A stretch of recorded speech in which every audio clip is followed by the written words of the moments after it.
The following program is the work of the broadcast students at the British Columbia Institute of Technology. BCIT magazine features news stories from around the Lower Mainland which were produced over the last week. Responsibility for the content of the show rests completely with the students and their instructors.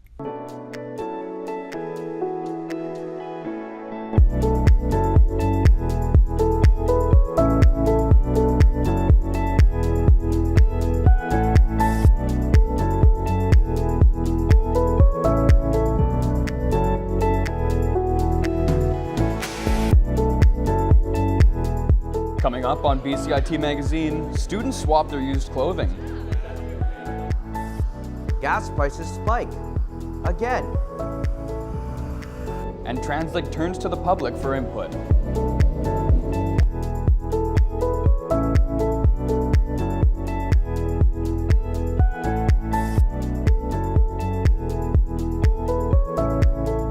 Welcome to BCIT magazine. I'm Jason Manawis. And I'm Riley Reduke.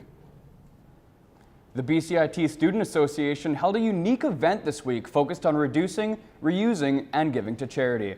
Our reporter Darian Matassa-Fung brings us that story. It was a super sweet find, really stoked. Got myself a nice Only & Sons cardigan. Stop, Drop, and Swap is BCIT's first ever clothing swap and was held in the Great Hall. BCIT students were happy to support an event focused on helping the community. I think that's super huge, super valuable.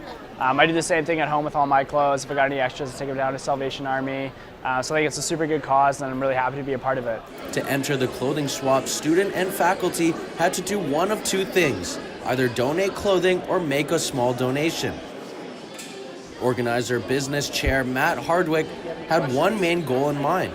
So the primary goal is to help out students in need, those that can't necessarily afford dress wear or clothes in general, and of course to prevent people from over-consuming. All the clothing left over from the swap will be given to the One Love International Society. They are a non-profit organization that focuses on helping youth and homeless people in the Burnaby area. It's just amazing. The people here are amazing. Darian Matassa-Fung in Burnaby for BCIT magazine. We're now joined by reporter Darian Matassa-Fung. Darian, how much clothing was donated? When it was all said and done, more than 300 articles of clothing were donated. And how many people took part in the swap? I popped in to check it out throughout the day. Every time I went, there's about 10 people or so in the swap. Organizer Matt Hardwick said he estimates more than 300 people took part in the swap. Thanks, Darian. Gas prices are on the rise again in the Lower Mainland. Prices reached nearly $1.60 for regular, and you may remember prices reaching this point last year. Experts say it's largely due to carbon taxes and increasing demand worldwide. Despite high prices at the pump, it may not be high enough to switch to greener alternatives. It's going to take quite a bit more. It's time is money, and people want their time, and this is the way that they can be faster. Public transit systems are still slower. Honestly, I'd probably pay up to the $2 mark. Not happily, but yeah, before I switch to a greener alternative. Probably around 170, honestly. I love having my own car. It's so convenient. So I would probably pay a pretty decent amount before transiting. Prices are expected to stay above $1.40 for the summer. TransLink is looking to the public to help innovate public transportation. Our reporter Sean Murphy tells us the story. TransLink has launched its 2019 Open Call for Innovation, looking to improve customer experiences at transit hubs. This call is open to everyone. As long as you're over the age of 19, you can be a business, you can be an individual. If you have an idea that improves customer amenities and services within TransLink's stop stations and exchanges, we'd love to hear it. Submissions should make mobility more efficient, promote safe, healthy, or clean goals, or ensure affordable access.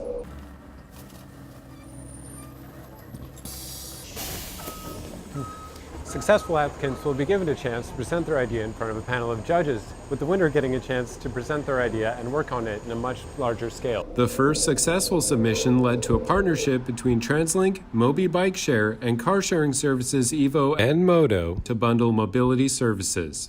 The deadline for submissions is April 30th. Sean Murphy in Burnaby for BCIT Magazine. BC Ferries canceled sailings between Horseshoe Bay and Langdale this week. The Queen of Surrey ferry smashed into a terminal at the dock and required a tugboat to break it loose. No one was injured in the accident, but delays lasted throughout the day.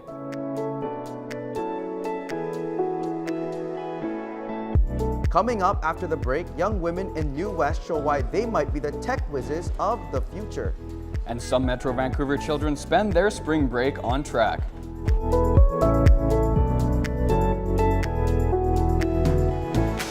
Journalism's changed a lot in the last 20 years, and BCIT has been at the forefront of that evolution. Those are your news updates for Evolution 1079 News. Now it seems like the industry is changing by the minute, so now, more than ever, we're taught how to adapt.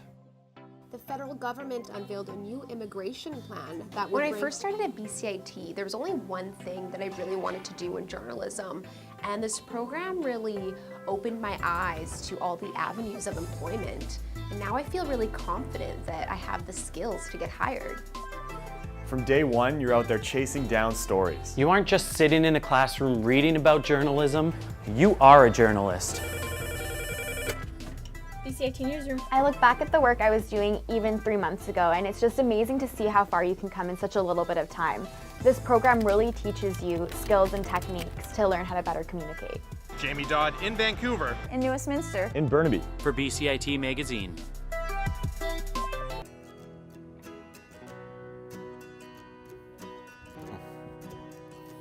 The days are longer, the sun is sunnier, and the flowers are blooming. It can only mean one thing. Welcome to Community Calendar. It's the spring edition.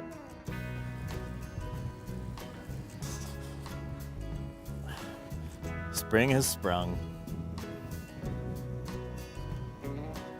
The cold, dark winter is gone, and that means that fresh fruits and veggies are ripe for the picking. So why not head down to your local farmer's market? Well, good news, they're literally everywhere. If you're in Vancouver, head to Nat Bailey Stadium where you can find the Riley's Park Farmers Market. Feeling like you're in a bit more of a Tri-Cities vibe? Head to the Port Moody Rec Center for their farmers market. And if your home is south of the Fraser River, head to the Cloverdale Fairgrounds where you can find the Cloverdale Farmers Market. I wonder if there's anything cool going on outside of the Lower Mainland, maybe in Squamish. Why don't I phone my co-producer Michael Panes and find out? Hey Mike. Hey Ben. Yeah, I heard of that great thing happening in Squamish. Let me tell everyone about it. Looking to keep the kids busy during spring break? Well, I got just the thing. The secret spring deal at the Sea to Sky Gondola offers free admission to kids under 12 with the purchase of an adult ticket. This weekend is the last weekend, so don't miss out on this great deal. Now those are my plans for this afternoon. I wonder what Ben's up to for the evening. Let's go check it out. Let me text him. Why does Mike always text me back? Doesn't he understand that I want him to phone me? I phoned him. It's just quicker, you know? I guess he's a kid and the kids like texting. If your kids can't wait until the PNE to go on their favorite amusement park rides, head down to Lansdowne Mall at Richmond this weekend. They can find all of their favorite rides there, plus your favorite fair food and games. Oh, hey Ben. Well, as you can see, there's a lot of things happening this weekend, so hopefully you get out and get after it. Anyways, hope you guys enjoy the rest of BCIT Magazine.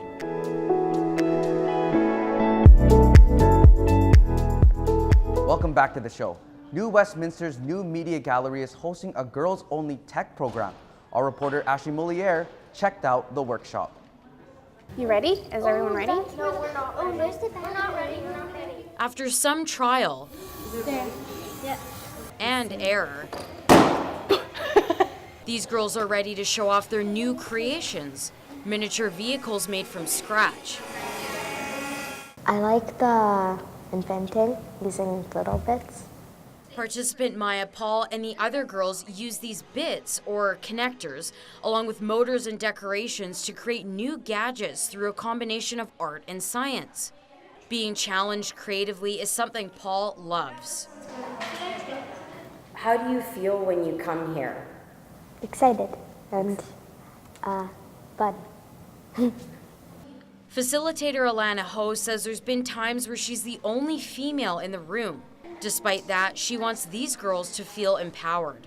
I felt there had to be a space that could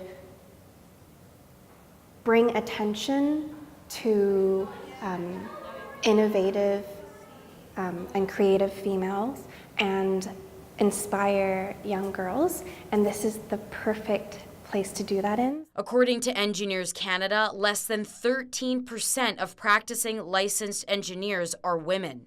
A statistic that these girls may someday change, but for right now, they're just enjoying the experience. You have a very special nose. And have you made lots of new friends? And that creative synergy is felt by Ho. I noticed that the girls are extremely supportive of each other, so they kind of break up into little teams, and seeing friendships form is really encouraging. With this type of learning, girls like Paul could be the future of science, art, or technology. Ashley Moliere in New Westminster for BCIT Magazine. We are now joined by our reporter Ashley Moliere. So Ashley, what else are the girls learning? Yeah, so apart from learning robotics, the girls are also learning to conduct electricity through human touch and water, for example. They're also learning to code through different computer programs. Jason? When does the workshop end? Yeah, so sadly, next week is the last session for this group, but a new session will start at the end of April. Thanks, Ashley. Some Vancouver skateboarders have formed a girls-only group to practice their sport in a low-pressure environment. Catherine Garrett has a story. This isn't just any school picture. These are the women behind the Ladies Skate Night, where female skateboarders of all levels can practice their skills or show off their tricks. But no matter what level, falling is a part of the experience. For Kira Wilson, boarding has gone from a casual hobby to her favorite monthly activity. When I moved to Vancouver for school, I thought that I really wanted to get into it and truly do it, and find a girls or female community that I can feel like I'm a part of. The motivation behind the skate night is to allow women to walk in and see someone who looks like them taking part in the sport that they love. Because skateboard is a male-dominant sport, that having these events give people to express themselves through skateboarding. And, you know, they're not going to these skate parks and they don't feel intimidated because you only see males there. There's just a wide range of people just coming together and sweating and falling and having fun. These women say they are carving out a space of their own in a sport with few familiar faces. One by one by one. Catherine Garrett in Vancouver for BCIT Magazine. Prime Minister Trudeau was in Maple Ridge 1 week after his government presented the 2019 federal budget. He was touting the Liberals' affordable housing initiatives alongside a local MP. This is the last Liberal budget before the fall election. It takes a special skill set to blend art and computer programming. A new program at BCIT is training students to do just that. Our producer Ben Ronald sat down with Roman Shadmir. If you had to describe what technical arts means, what is that? So what a technical artist does in a nutshell is, while they are working on the visual assets of a game, of a visual effect or a movie piece, they are also making it function through the back end, through coding, through programming, through scripting. So you can see it's not just creating the 3D models and putting it in the scene. It is actually sort of putting the soul inside the 3D model and giving it life through programming and scripting. That's quite a balance to have to strike. True, yet challenging. And you mentioned electronic arts was where you used to work. Yes. And if I understand correctly, that they pushed BCIT to develop a program. Pushing, sure. The thing is, they approached us initially looking for technical artist graduates And we told them we don't have this program. Neither a lot of other institutions in Canada. I think there are 1 or 2 in US and a couple in Europe. And then we told them, but we can work together and make one. So they actually helped us quite a bit, not just them. Actually, after Electronic Art initiated this move, Sony ImageWorks joined the team. Microsoft Coalition also joined the team. Capcom, back in a day when they were in Vancouver, they joined the team. So it was a really collaborative move by these 4 or 5 companies, or 4 or 5 studios and BCIT Digital Arts Department. What's the biggest barrier for someone trying to enter that industry? There's no barrier, actually. The only barrier is you have to be excellent. Good enough would be your barrier. If you're good enough, you can get in. You should be excellent, because what the companies want to pay for is the top-notch work quality. Otherwise, it's really hard to get in. But if you get in with a really good, excellent demo reel, with a really good, excellent talent and well-trained background, like a lot of our students had no problem getting jobs. Anything else that you want us to know or the viewers to know? I feel like we've covered a little bit. Well, the program is very new. It's actually the first advanced diploma that Digital Art Department has produced. Again, unique thing about it is the collaborative nature from the very beginning, like how it was actually developed, how it's actually being taught, because the same companies that were helping us developing this program are now providing us with instructors. So they are really eager to see the students graduate. We are eager to see how many of those students are reaching that excellent level, and hopefully see them come back to BCIT as alumni and industry professionals. That's great. Thanks so much for No problem. Thank you very much. Appreciate it. Take care. In sports this week, the Canucks lost 5-4 to Anaheim at home. They continued their homestand when they hosted Kings on Thursday and the Dallas Stars on Saturday. Speaking of Saturday, the Whitecaps will be taking on their I-5 rival, the Seattle Sounders, in a Cascadia Cup match. The Whitecaps are looking for their first win of the year. A local sports club is keeping kids busy and on track during spring break. Our reporter Riley Reduke sprinted to Vancouver and brings us the story. Monday saw the first day of spring break for elementary students in Vancouver. And what better way to seize the day than a track and field camp? Nice. There we go. Nice. The Vancouver Thunderbirds Track Club held free training sessions this week for kids from grades 3 to 7.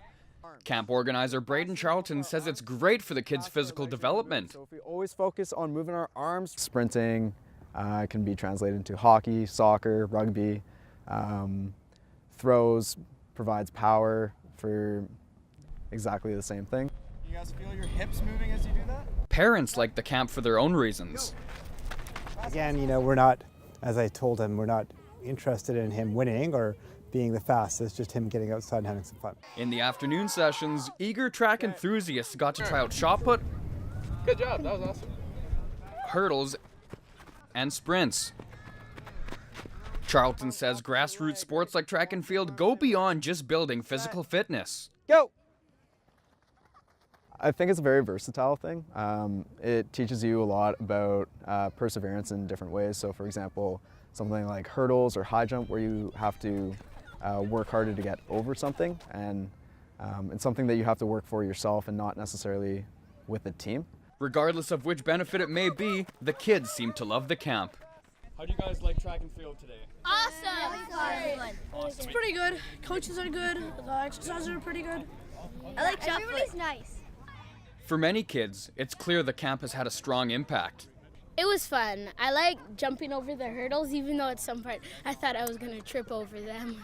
Sport in general has provided me with so much, so it's kind of my opportunity of giving back. There's just so many different opportunities to learn from sport, not just about yourself, but also with other people, and it's something that you can hold on to for life, basically. I'm Riley Reduke in Vancouver for BCIT Magazine. And what was your favorite part about today? Hurdles. Manhunt. Everything. If you have any questions regarding the show, you can contact us at bcit-broadcast.com or bcitnews.com. That was your BCIT Magazine this week. I'm Riley Reduke. And I'm Jason Manawis. Make sure to tune in next week for a brand new episode. Thanks for watching. Now let's take a ride on the Millennium Line.